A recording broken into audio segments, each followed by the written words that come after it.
Nyanyian Penggali Kubur oleh Gunawan Budi Susanto.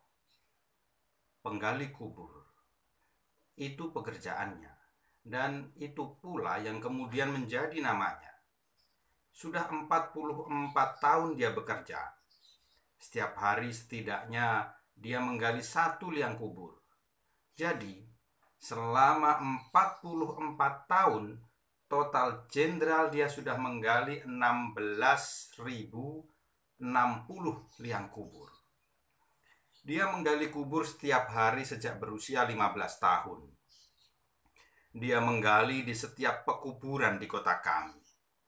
Tak cuma menggali, dia juga terlibat penguburan. Dalam beberapa kasus, dia sendirian mengubur si mati. Itulah mayat orang yang semula dikenal sebagai orang gila. Mengherankan, orang-orang gila seperti tak habis-habis berdatangan ke kota kami. Satu mati, tumbuh 1.000. Satu hilang, 1.000 terbilang. Mereka muncul silih berganti, entah dari mana. Konon, sesekali ada truk menurunkan mereka di tengah hutan jati di perbatasan kota. Kau mungkin berpikir, jika setiap hari ia menggali 1 liang kubur, boleh jadi lantaran serakah, ingin memperoleh upah dari setiap galian. Jangan salah, tidak. Setiap kali menggali kubur, dia tidak selalu mendapat upah. Acap kali, dia cuma beroleh sebungkus nasi, sekantong plastik minuman, dan ucapan terima kasih. Bahkan beberapa kali sekedar ucapan terima kasih pun tidak ia terima. Namun apa yang bisa dilakukan penggali kubur jika bukan menggali kubur? Jadi ada upah atau tidak, ada ucapan terima kasih atau tidak, selama 44 tahun ia terus menggali kubur. Siapapun yang mati, dimanapun mereka mati, tak peduli kematian macam apa yang menjemput mereka, dia tetap dan terus menggali kubur. Dan dengarlah, seraya mengayunkan cangkul, dia menembangkan lagu yang itu-itu juga. Ler iler, tandure wosumilir, tak ijo royo tak senggoh penganten anyar. Cah angon, penek no blimbing kuwi, lunyu penek no kanggo mbasuh dodot tira. Dodot tira kumitir bedahing pinggir, dondomono jlumatono kanggo sepo mengko sore. Mumpung padang rembulane, mumpung jembar kalangane, yo sura huri. Sebenarnya tak tepat menyebut dia menembang. Bahkan sekedar rengeng-rengeng sekalipun tidak. Lebih pas, dia menggumamkan lagu. Ya, dia selalu menggumamkan lagu yang konon ciptaan Sunan Kalijaga itu. Tanpa cengkok, tanpa irama, nyaris datar dan monoton.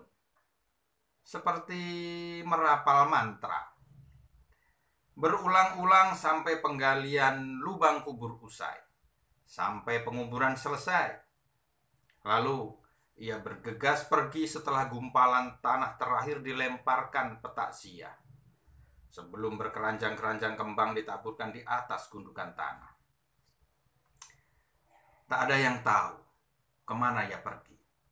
Tak ada yang peduli. Kata orang, ia pergi mengikuti kesiur angin yang tersibak sayap malaikat pencabut nyawa. Ia pergi menjemba kabar kematian. Banyak orang percaya dia tahu belaka siapa bakal mati hari ini. Terbukti, kapanpun, dimanapun, dan siapapun yang mati, bahkan sebelum kabar kematian seseorang menyebar, dia sudah datang. Dan menggali kubur sembari menggumamkan tembang nyaris datar, monoton, tanpa cengkok, tanpa irama, berulang-ulang. Ler iler, ler iler. 44 tahun sudah. 16.060 liang kubur.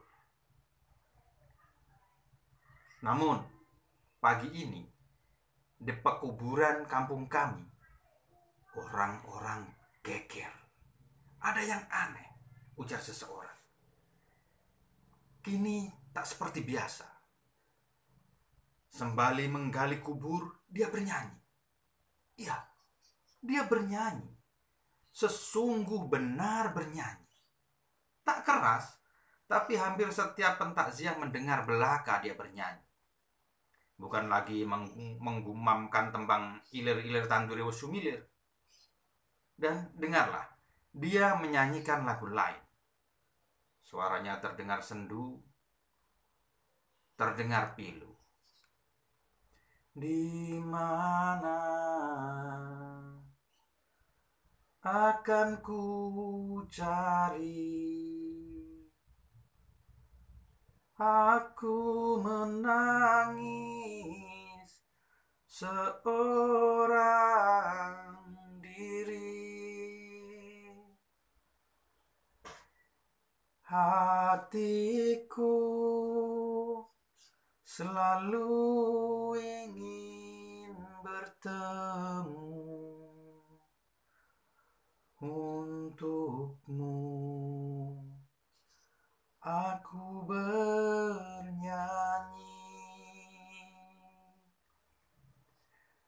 untuk ayah tercinta. Aku ingin bernyanyi walau air mata di pipiku. Ayah, dengarkanlah, aku ingin berjumpa walau hanya dalam mimpi.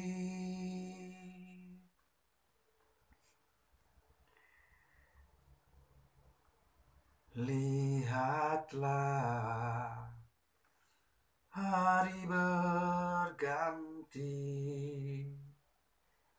namun tiada seindah dulu. Datanglah, aku ingin bertemu untukmu. Aku bernyanyi. Orang-orang menggeremeng, berdebat dengan suara tertahan. Apalagi ketika dia tidak cuma menyanyi lagu yang dipopulerkan Charles Hutagalung itu. Dengarlah. Kini dia menyanyikan balada Ebit G. Ade pula.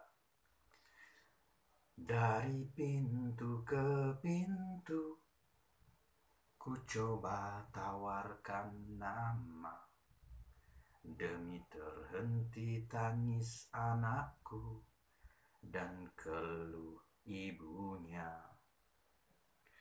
Tetapi nampaknya semua mata memandangku curiga, seperti hendak telanjangi dan kuliti jiwaku.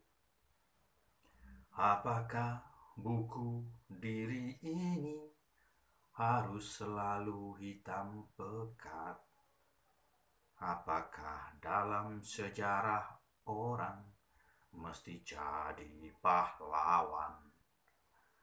Sedang Tuhan di atas sana tak pernah menghukum, dengan sinar matanya yang lebih tajam dari matahari.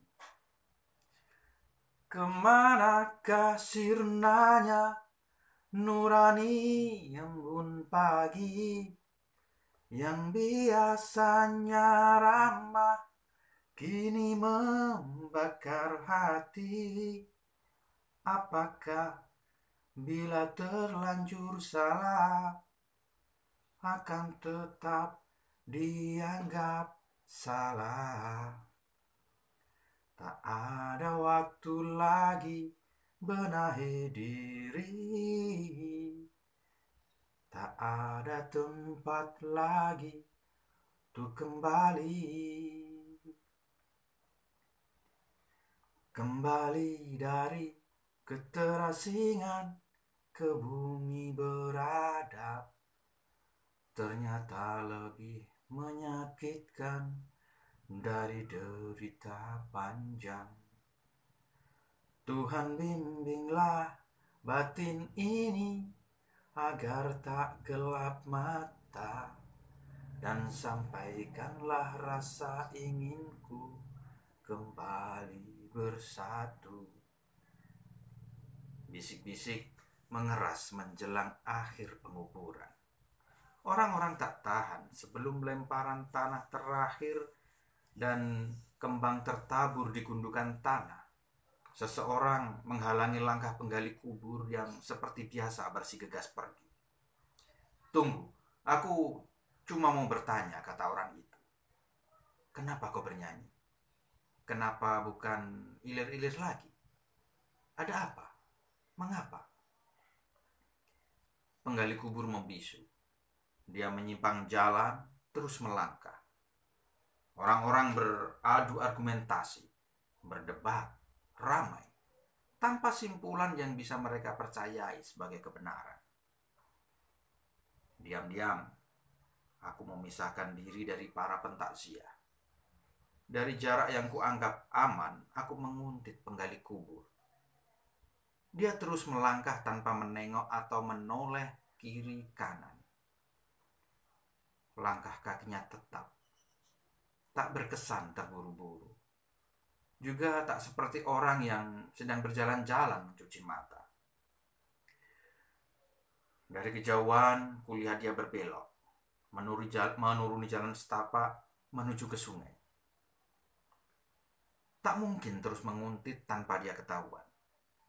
Itu satu-satunya jalan yang harus kulalui. Kecuali ingin kembali ke Palang Basah. Aku pun bergegas menyusul. "Duduklah," ujar penggali kubur. Dia duduk di atas batu, mencangkung, membelakangi arah kedatanganku.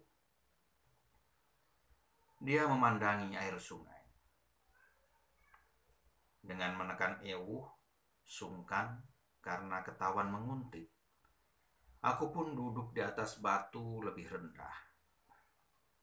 "Maaf," kataku seraya menekan debar di dada.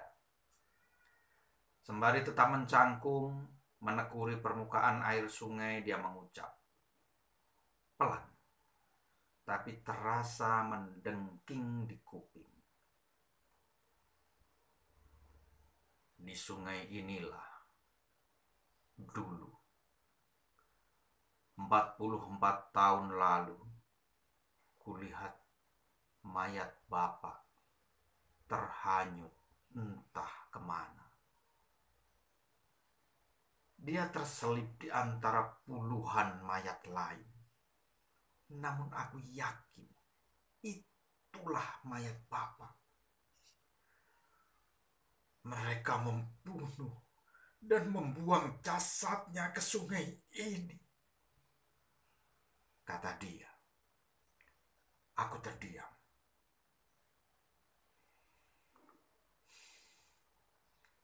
Tak ada orang berani menepikan mayat-mayat itu agar bisa dikubur secara layak. Tak seorang pun. Puluhan mayat, berpuluh-puluh mayat, sehingga air sungai ini memerah, berlumur darah. Aku terkubur. Kau tahu, sepeninggal Bapak, Ibu kehilangan kewarasan. Dia menyusuri jalanan kota siang malam mencari bapakmu, katanya. Dia makan dengan mengais-ngais setiap timbunan sampah di bawah terik matahari, di bawah guyuran hujan. Suatu saat, ibu ditemukan tergeletak di tepian sungai ini, mati. Aku pun mengubur dia sendirian. Sejak saat itulah aku memutuskan jadi penggali kubur. Kenapa? Tanyaku memberanikan diri.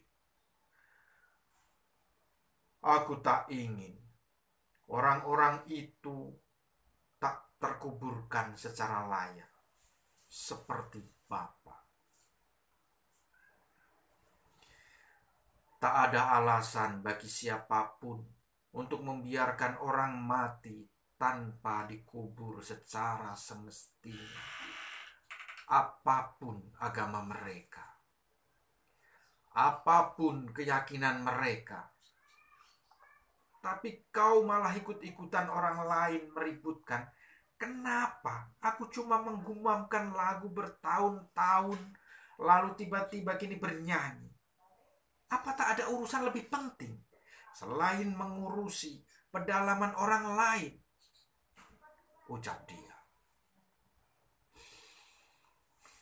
Sekilas, aku melihat kilatan mata setajam silet. Aku tertunduk. Maaf, aku tak bermaksud. Ya, bahkan kau dan seluruh keluargamu sudah menganggap aku gila. Siapa lebih gila? Aku atau bapak dan ibumu serta kalian semua? Anak-anak mereka. Bahkan nasib kakekmu yang mati dibunuh dan dibuang di sungai ini, juga nenekmu yang bunuh diri di tepian sungai ini, tak pernah masuk hitunganmu, tak pernah jadi keprihatinan keluargamu. Sekarang, apa pula yang hendak kau minta dariku? Ucap dia menetap gendang telingaku. Aku terdiam, mengeriut. Pulanglah. Tak perlu kau pedulikan aku. Tak penting pula aku bernyanyi atau tidak. Toh, itu tak mengubah apapun. Aku cuma penggali kubur dan tetap jadi penggali kubur sampai kapanpun. Ujar dia seraya bangkit melangkah tanpa menoleh. Aku masih terdiam, menjublak di tepian sungai. Aku memandangi permukaan air yang makin lama kian merah seperti darah. Darah yang membara. Ditulis di Patemon tanggal 26 September 2010.